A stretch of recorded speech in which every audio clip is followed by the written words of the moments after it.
Oh, I think we are live. We are live. We are live. Don't expect a big crowd on this Monday. No, Monday. It's Wednesday. It's Thanksgiving Eve. I'm doing an impromptu to do anything content-wise this holiday period. Strictly speaking of Thanksgiving. Saturday will probably be a lot like it was last year, where I probably won't do anything the night of. And probably do something Sunday as we review. So I'll take this time to say happy Thanksgiving to y'all, man. I know it's Monday, but we have some gator tail for breakfast this morning. And so we're just going to talk a little bit while I drive to the airport. So y'all go hit the like button. Y'all know what to do. And yeah, man. Hope y'all having a good holidays. I don't know about y'all, but I've been fasting the last 3 days, so I'm ready to go. What's going on, everybody? Jeff, Brandon, everybody. I'm driving, so if I miss your comment, y'all already know. My bad.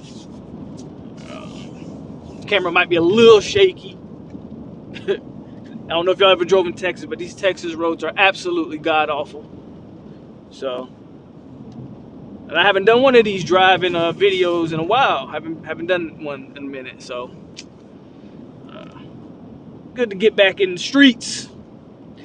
How are we feeling, though, FSU fans? How are we feeling? How are we feeling? The Tate Rodemaker era begins now. Whether y'all like it or not, whether you're excited about it or not, it is the era of the Rodemaker. And he's about to answer that question that we've talked about. Screw fast and I'll just lift weights fast. I feel you. Y'all know I've been pretty adamant. Jeff with the $5 dono, appreciate you. Monterey, what's going on? I've been pretty adamant that we don't take a transfer portal quarterback. I've been pretty adamant that should not be in the cards this offseason. However, I will say this. Tate Rodemaker is about to answer that question for us right now. You know, my initial expectation was, we wouldn't have to answer this question until the offseason. And everybody should get the shot and, all that good stuff. Tate Rodemaker, Brock Glenn, and Chroma Hulk coming in. I think we all can pencil A.J. Duffy out, but we'll see what happens there. But Tate Rodemaker is about to answer that question for y'all. As far as, does FSU take a transfer portal quarterback or not? Because if he's not serviceable in these next couple games, I mean, we just call it what it is, right? You're going to have to go not be next year. We already expect A.J. Duffy to be out. And look, if Tate doesn't have a good showing and he sees the writing on the wall, it's hard for me to expect him to stay on the team. So we're about to get all the answers I think we need as far as the quarterback room is concerned. Me personally, I am not, and I don't have a lot to go off of, but I'm not, I don't know, man. I got a weird feeling. Like, I'm not worried. Maybe I should have a little worry.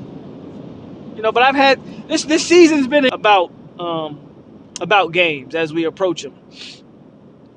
I got a feeling Tate Rodemaker is going to, first of all, I think this team's going to come out inspired, obviously pumped up, obviously motivated, ready to work. I mean, we dropped to 5 in the college football playoff ranking, which doesn't matter, by the way. I just want y'all to realize that doesn't matter. Dropping in the ranking doesn't matter.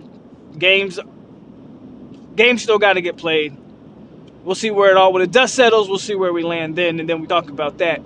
But they've been dropped in the rankings. Obviously, they lose the quarterback. Everybody's everybody's counting Florida State out for whatever reason. It's almost like the narrative was that the feeling or the notion or the narrative that we were a one-man team. Keon's a first rounder, but he's a second rounder. Johnny's a top 100 pick in the draft. Trey Benson, he's an NFL caliber running back. Jaheim Bell. Look, I don't have to go down the list of football players for y'all, because y'all, obviously y'all know exactly what I'm talking about. I don't have to go down the list, but the point is, yeah, man, I just got a feeling. I got a feeling that the weapons around Rodemaker are going to step up. I got a feeling that, and this is probably the wildest prediction I got. I got a feeling that the O-line plays its ass.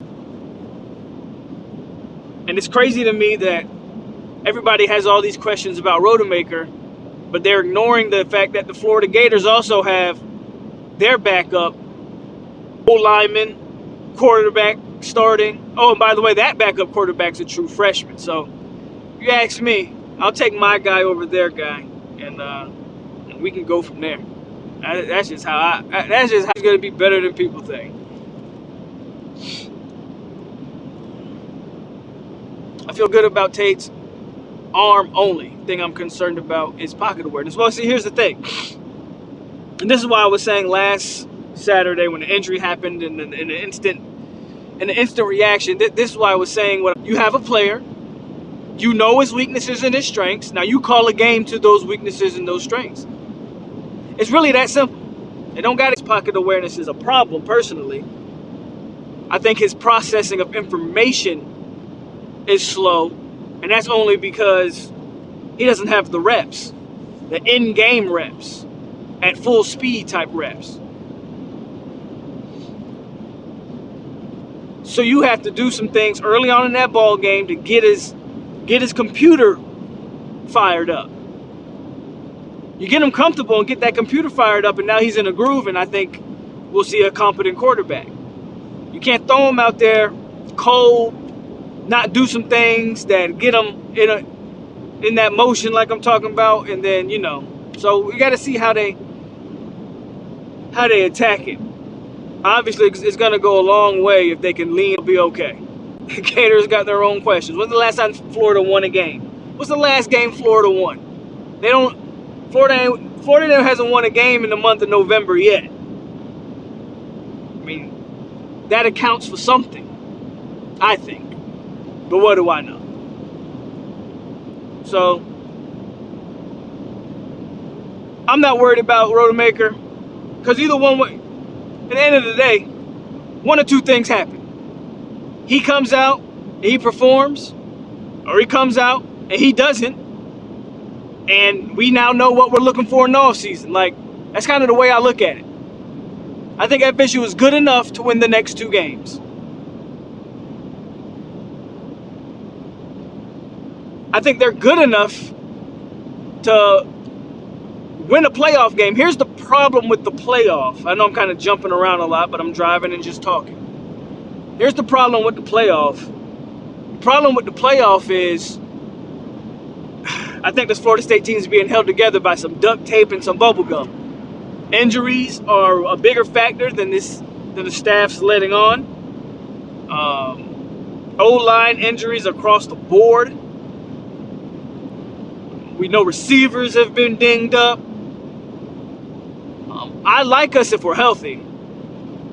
If we're not healthy, man, I think the playoffs are gonna be tough. I think the playoffs are gonna be tough. But yeah, I'm cool with Tate. I like Tate. I'm not worried about Tate Rodemaker. I'm not worried about this team. I think they're gonna come out, be fired up, be ready to go. So I fully expect FSU to come up. I expect a good showing, personally. That's just me, though.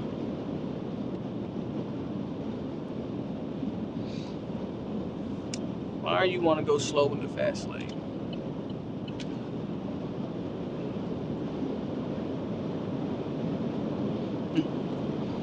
Said we're supposed to have Robert Scott back for this game, so that, I mean, that can obviously be a plus.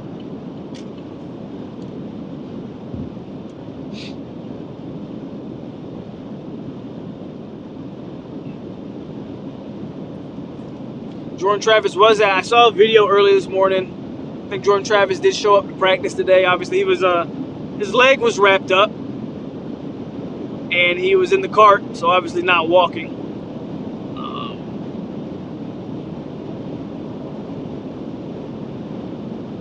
Guys like Keon are gonna have to come through for Tate, but now Tate's gonna have to give him the ball.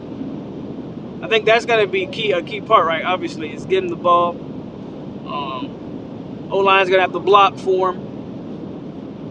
They're just gonna have to simplify the game plan unless they feel like they can put a lot on his plate. I mean, they've been coaching the man for the last 4 years. That's kind of the thing I'm with Tate Rodemaker. This is why I'm not really giving Tate Rodemaker a pass, or I'm not giving him a mulligan or anything like that when it comes to Tate, because he's been here for 4 years with the same coaching staff outside of Kenny Dillingham, and it's either now or never, you know. In a perfect world, Tate Rodemaker is your starter next year, because Brock Glenn, you got a young quarterback room. So Tate Rodemaker is a perfect bridge to the Brock Glens or the Luke Cromahopes. One perfect bridge. So for me, I come out with full expectations. This isn't like us starting a freshman. This is us starting a redshirt junior, man. You got to come out and perform. And so I hold him to that expectation. As long as everybody around him does their job, he just has to do his job. Good morning, Sandra. How are you doing? Happy Thanksgiving to you.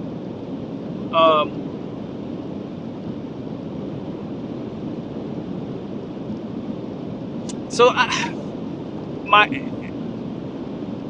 don't have any, like, my concerns would obviously be O-line blocking and drops and things that can mess up the timing and the rhythm. I think you kind of see it with Rodemaker. If he gets in a rhythm, he can spin the ball. So his arm talent's not in question. That he can make the right decisions quickly and decisively. We'll see. At the end of the day, we'll see. End of the day, we'll see. So I'm not, again, I don't grade him on a curve. I mean, I expect Tate Rodemaker. I'm not saying I expect him to go out there and be Jordan Travis, but I expect him to be able to be. I expect him to be able to go out there and run the offense that he's been the same. He's been in the same offense for 4 years. I expect him to be able to run it.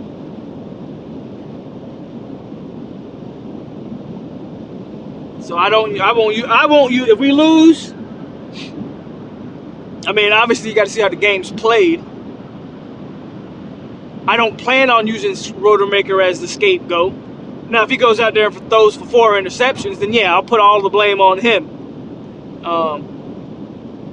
But if we lose, and it's, you know, we'll see what happens. But I feel good. Hope y'all feel good. Hit the like button. Again, driving to the airport. So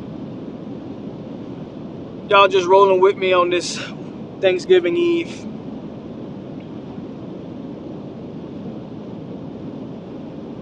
It's like 38 degrees in Texas, so it's cold.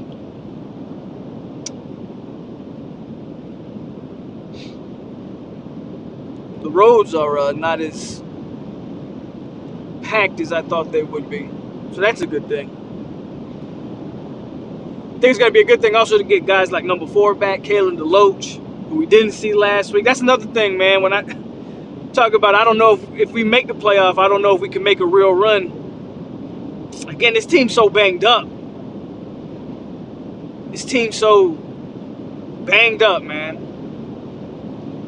Kalen DeLoach missing the game. Ronaldo Green was in a sling, so that's one of your best DBs. We're banged up. We're banged up. We are banged up. I think we're good enough to beat Florida. I think we're good enough to beat Louisville. Depending on the matchup in the playoff, which we won't miss, by the way, as long as we win out, we will be there because of everybody that has to play everybody. When all of the top 8 teams have to play each other, there's no threat for an undefeated ACC champion to not make the playoff. 0. I don't have a lot of faith in that committee. Not set the precedent that would potentially, and I don't care who wins the outcomes. I don't care if Bama beats Georgia and Bama gets in. Well, then Georgia's just going to miss out. Georgia's just going to miss out if they were to lose to Bama. It's really that simple. It's really that simple. Well, Oregon and Washington still play. In Georgia, Michigan, Ohio State. FSU's good. FSU doesn't really have no reason to worry about missing the playoff as long as they take care of business. At least that's how I feel. So,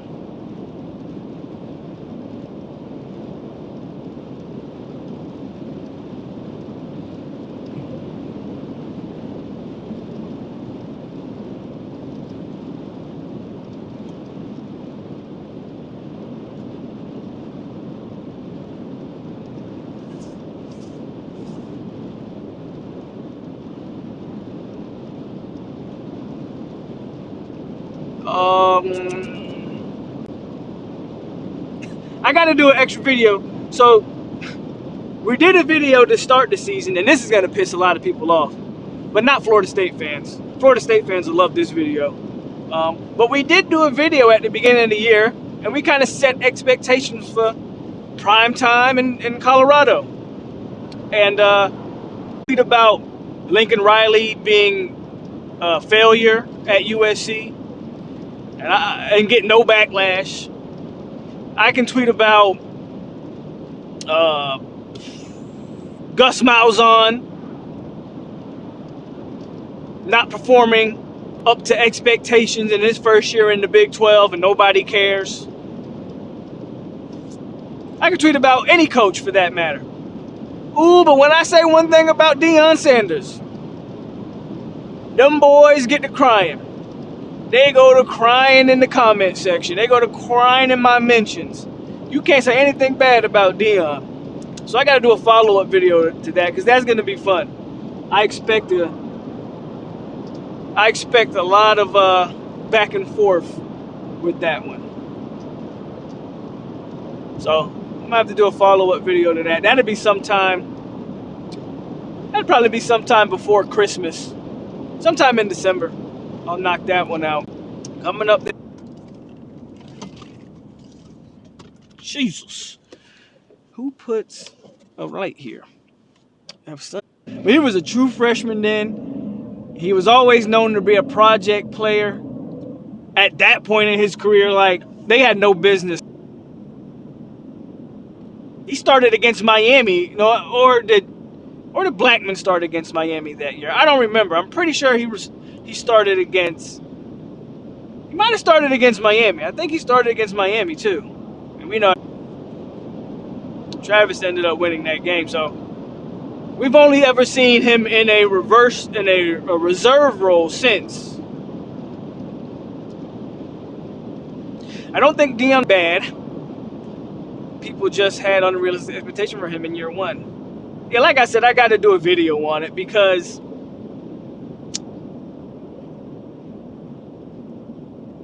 I'm not going to sit here and bad. And I'm not here to sway you one way or the other. I'm only here to talk about what's actually going down. And here's what I'll say. Since we're just driving and talking. When you're less than a month left from early signing period, what is it, like three weeks left or something like that? It's basically December at this point, and you have the number 69 class, and you don't have any O linemen committed to your team. You just lost an O lineman to Missouri. Look, everybody knew the on-field expectations may have been a little high. The way that team was put together, the fact that they were 4-0 is actually somewhat of a miracle. The fact that they were 4-0 at one point in this year is somewhat a miracle. Now, they haven't won since. That's because the roster and all that stuff is kind of, you know, all the gloss is off, you know, and now you're getting down to the real paint job, and the real paint job is not that good. And it's hard to hide that, right? But he's a recruiter, or he's supposed to be a recruiter. And he's not recruiting. And he's not recruiting at a clip that's going to improve this team next year. And then they, you know, people will say, well, he's gonna go to the transfer portal again. Okay, which is fine. The problem is 60 to 70% of your roster, if not more, I'm probably being kind with that number, is transfer portal guys. So you can't, I mean, I guess theoretically you can, but what does that say to you as a coach? If you're going to cycle out guys who have already burned the transfer once, so now you're going to push people out of your school who have to sit a year because they've already transferred to you once to try to bring in more transfer portal guys. You don't got enough roster spots to retool the whole team again in the transfer portal. It didn't work the first time. It won't work the second time. And there's just a lot to dissect there with the way Colorado was built. A guy left his head coaching job at Kent State, the OC for you. He's no longer calling play. There's a lot to dissect with that program. Again, whether or not he's doing a good or bad job, I'll leave that up for anyone else to decide.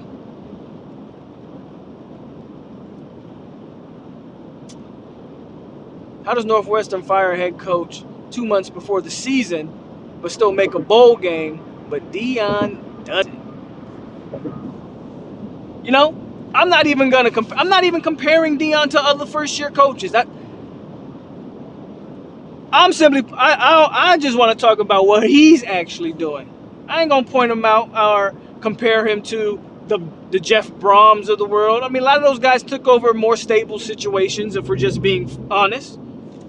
Colorado was a one-win team last year. But when you get pinned as the greatest recruiter in college football, when it's going to take 3 or 4 years, he's not going to be there for 3 or 4 years. So y'all can forget that. If you think it's going to take 3 or 4 years for Deion, he ain't going to be there that long. That's why it's panic mode over there right now, if you haven't noticed. He's not going to be there in 3 or 4 years. He's not going to be there after next year. I've been saying that from the jump. Deion Sanders will not be there when his sons graduate. It's not going to. So, again, I don't want to compare him to other first-year head coaches. I just want to talk about the elite recruiter who really made his name. Like, if you want to be 100% accurate, Deion Sanders made his name off of flipping 2 number 1 DB prospects. What else has he really recruited, number 1? Number 2, I don't know if I froze on y'all because I just got a call coming in. Number 2, a guy that has made his name off of flipping top-tier prospects from other programs is now sitting back going, man, I don't think it's fair. Kids shouldn't be able to visit other schools while committed. Now, if that ain't pot calling the kettle black, I don't know what is. You know.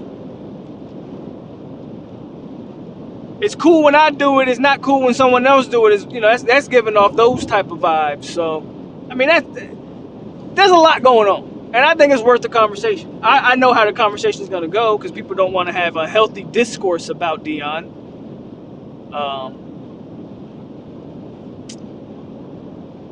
But, yeah. He's about his kids. The off season, you have a hard time convincing me that he cares about actual coaching and development of players. Because he didn't do it at Jackson State. He's not going to do it here at Colorado. And you can criticize me for that take all you want. The first thing he told that team in Colorado was, I got my own Louis bags coming in. Y'all better find a home. If that's not on the...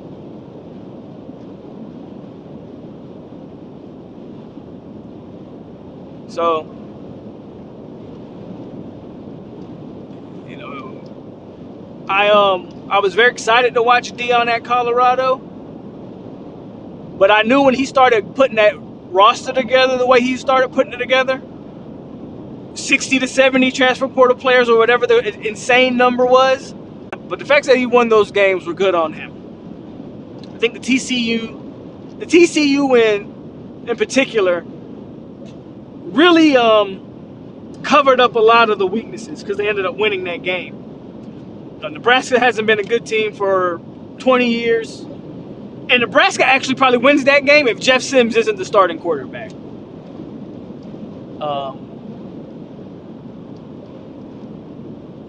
Yeah. But I'll do a whole video on that, man. I'll do a whole video on Deion. It's only fair that I do a follow-up video to the beginning of the season, so we do one to the end of this. Should feel good. I know there's some worry, and there's rightfully some worry when you're getting a guy who hasn't started since Jacksonville State. Jacksonville State. The first Jacksonville State game that we were trailing in that game before Jordan Travis came and saved us. Only to throw Mackenzie Milton out there a year later and lose that last week, really. And we are going to see if he can do that. Because Tate Rodemaker can lead this team to the playoffs. That's big for him. That's big for him. That really is. I think that's real big for Rodemaker if he can lead this team to the playoffs. I think it'll speak to him, but it'll also just speak to the team, to the staff. Everybody's thinking FSU don't have a chance without Jordan Travis, and I'm thinking to myself, it'll put a lot more. If Trey Benson can have a big day, and the O-line can run block effectively, and Trey can see the holes, and that's gonna put a lot less pressure on Rodemaker to and it's gonna set up the play action. Rodemaker can do the play action. Like, a lot of that is going to bleed into what he does extremely well if we can run the ball. You keep everybody honest, and you let him use his big arm on some deep play action passes and stuff like that over the middle, where you can suck the linebackers up and hit something behind them. If you can run the ball, yeah, that's going to set up a lot of Tate Rodemaker's strengths if you can do that. I hope he can do that. I hope we can do that.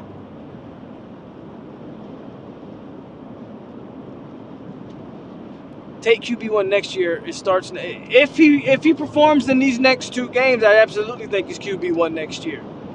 If he doesn't, well, we got an off season to find one, right?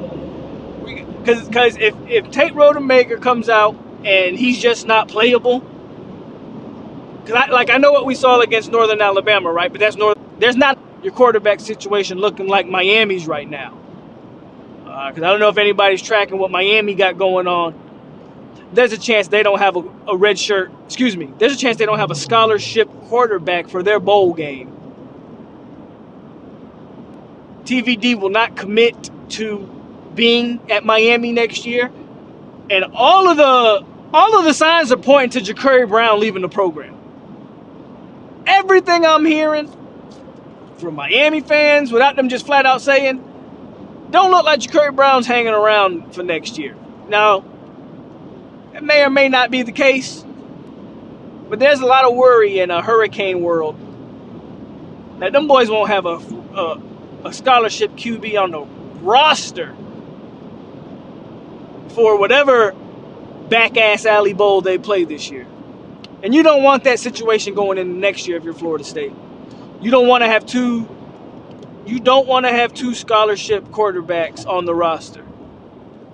Because if Tate's essentially told like you're not going to be the guy, I think he would leave. Ja'Cory come to FSU to do what? Why do we want Ja'Cory Brown? We good at tight end, so I don't need him there. I don't need Ja'Cory Brown. We good. We are absolutely okay. There's a reason why the man ain't played against him and not Ja'Cory Brown. Unless he's going to play a different position. We good. 100% we good. The names of their coordinator. But I don't know the names of all their coordinators. Is that the defensive or offensive coordinator? Offensive coordinators in 4 years. I don't know why any offensive player would want to play for the Hurricanes. They cannot keep a... That's why Miami's not good. They can't keep a staff together for longer than a year. My guess is Guidry's getting a lot of... my guess is he's getting a lot of attention because their defense has been fairly stout, especially up front. The front seven, I think, of their defense has been fairly stout.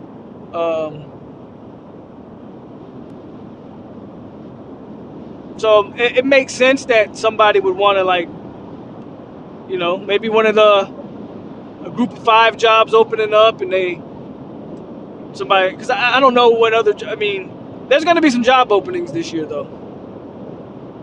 There's definitely going to be some job openings. All that up was, yeah, we don't want to have that be our situation. So you're going to have to bring in a portal QB if Tate Rodemaker isn't it.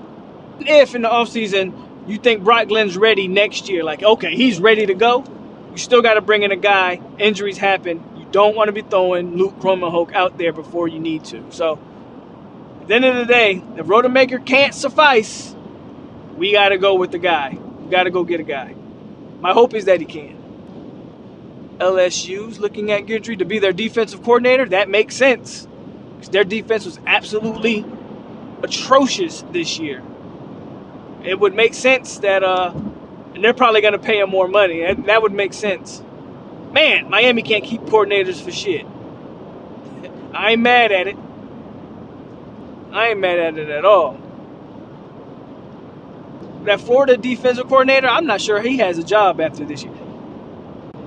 I knew that guy was going to be garbage when he was trying to sound like the smartest defensive mind in the room, and he just came off as a guy who played video games for a living. Yeah, I knew he was going to be bad. I was not even shocked that Florida's defense is bad. What's his name? I forget his name.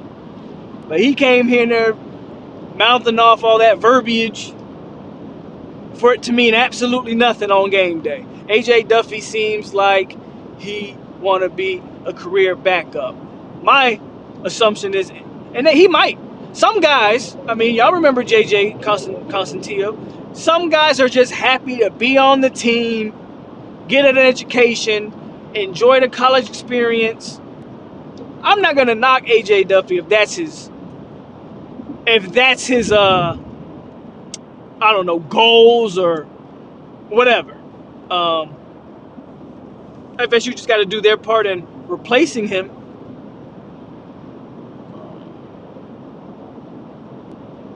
Three steps, then it is what it is. Okay, have you heard FSU could be leaving the ACC after the ACC for like the past 2 years? Take everything you hear with a grain of salt, man. Until the program makes an official announcement, I'm not going to pay attention to any of that. Offense cannot block. It does not matter who the QB is. The Florida DC is Armstrong. Okay. Yeah, he sucks. He's absolutely terrible. But Florida's not a well-coached football team from top to bottom, so it kind of is what it is in that aspect. They're not good. They're not well-coached offensively or defensively, if we're just being honest. With doing and knowing what he does effectively. For instance, if he takes too long reading the deep routes or the more complex routes, they're throwing the ball before the guy's even made his break, made his cut, made his curl, his hitch, his in, his out, his whatever. With those, don't call those. Call a lot of first one read type, simple stuff. What the man does and doesn't do. Again, that's what you get paid $8 million a year for. And that's why FSU brings in an offensive-minded head football coach. I need you to call a bunch of audibles like Travis was able to. Maybe he will, maybe he won't. Again, they coach this guy every day at practice. They should have an understanding of what his struggles are and what he excels at. That's all I want to see. I don't care so much about opening the playbook and doing a bunch of trick stuff. And I mean, I get it. Maybe they feel they need to do that. I don't quite care for them to do that. Call a game plan that's centered around Tate Rodemaker. And you should be successful.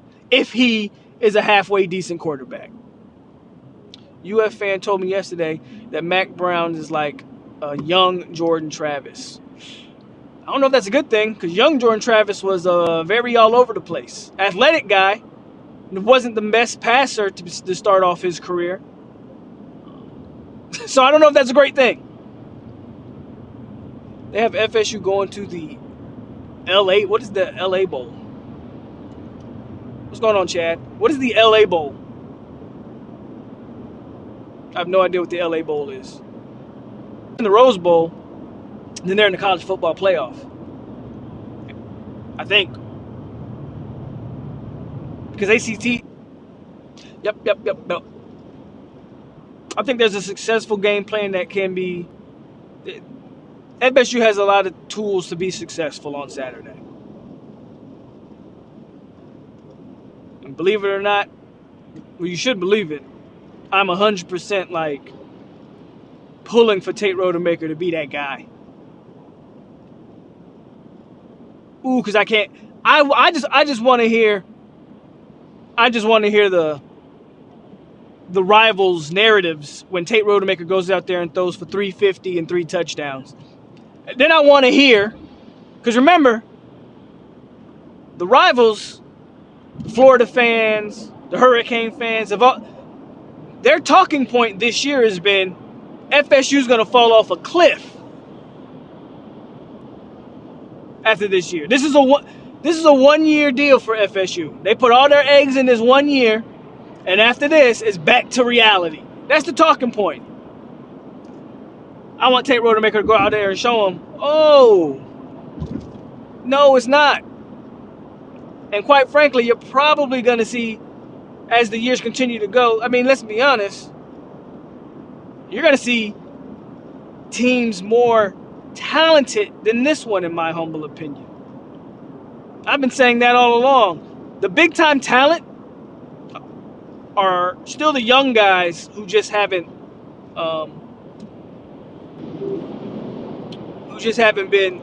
who are just still being molded. Michigan versus Washington in the Rose Bowl. So what? I don't know what the LA Bowl is. So I look forward to all of that. I want Tate Rodemaker to shut everybody up. I really do.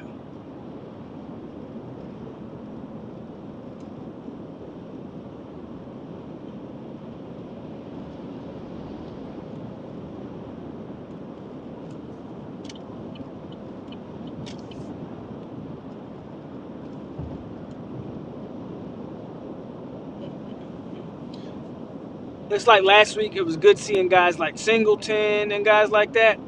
Like, I love seeing the young guys, obviously, because we always love seeing the young guys, because there's so much hype on a lot of the young guys, and you just want to see them. But that also just reassures me, especially with the last 2 guys. Luke Cromer-Hope and Brock Glenn, I both think are players. I think both of those guys are players. Now can we develop them into something? POLK, if Tate goes off these next 2 games, we might land Jeremiah Smith. Well, decision that he knows the quarterback. Florida State's going to try to go after him regardless.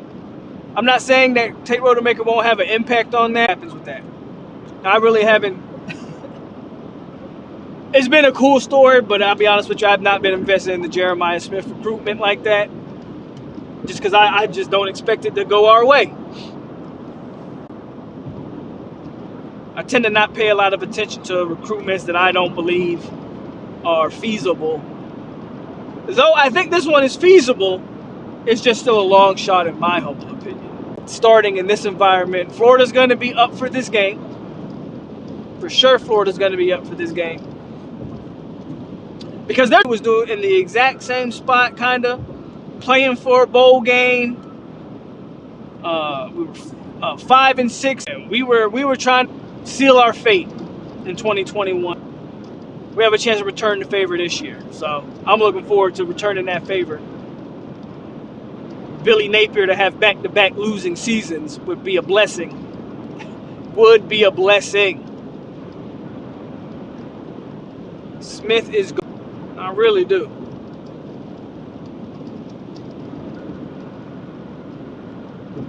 Florida is not bowl bound. Not yet. Not yet. They win Saturday, they may get bowl bound. My hope is that obviously we can keep them out of that bowl game. That is my hope. Still gonna have to throw the run game. They look for a man.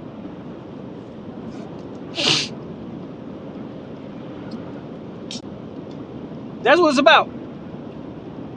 If FSU can put a hat on the hat and block, they'll have success. Because I've watched that Florida secondary. If you want to leave guys on the island with Keon and Johnny, by all means, go ahead. Ja'Shawn Marshall, he's been barbecue chicken all year. Their safeties are not good. I'm with it. FSU just our old line's got to man up and block. It's really only no nice way to say it, right?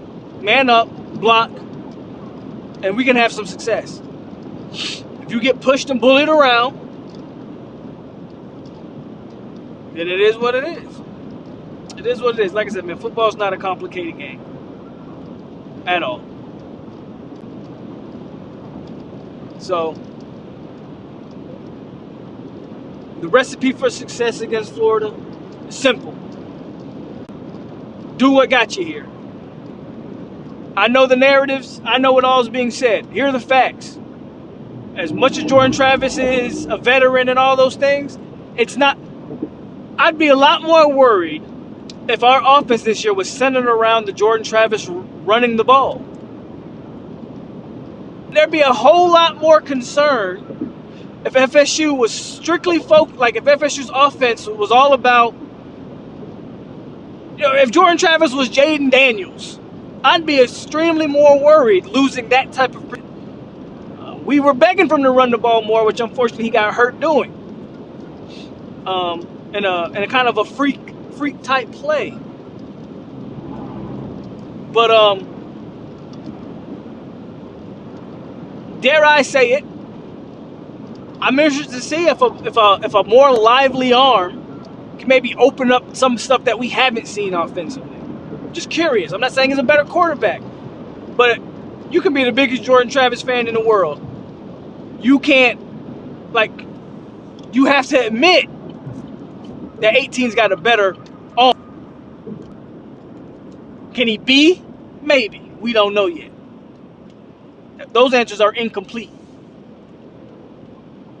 But you saw it against Northern Alabama. He made one pass on an out route to Jaheim Bell. I mean, that's from the opposite hash of the field. Man, that's NFL. That's an NFL throw. And that's what I was saying last week. He has an NFL arm. Is he an NFL quarterback? Well, hell, there's a lot that goes into that. I'm extremely interested to see, with a livelier arm, how does the offense look? How does the offense look? So, I'm about to pull up here to the airport and pick up these folks. I thank all y'all who came, and we'll be watching the Gators on Saturday as a family. Though I probably won't go live that night, but I probably will do something at halftime just to check in with y'all. But there's gonna be a lot of moving pieces that night, so I don't expect myself to go live Saturday. What I will do is Sunday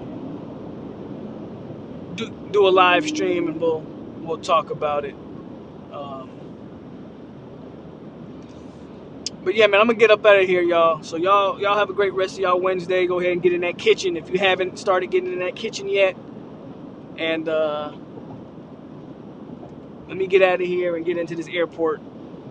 But all right, y'all.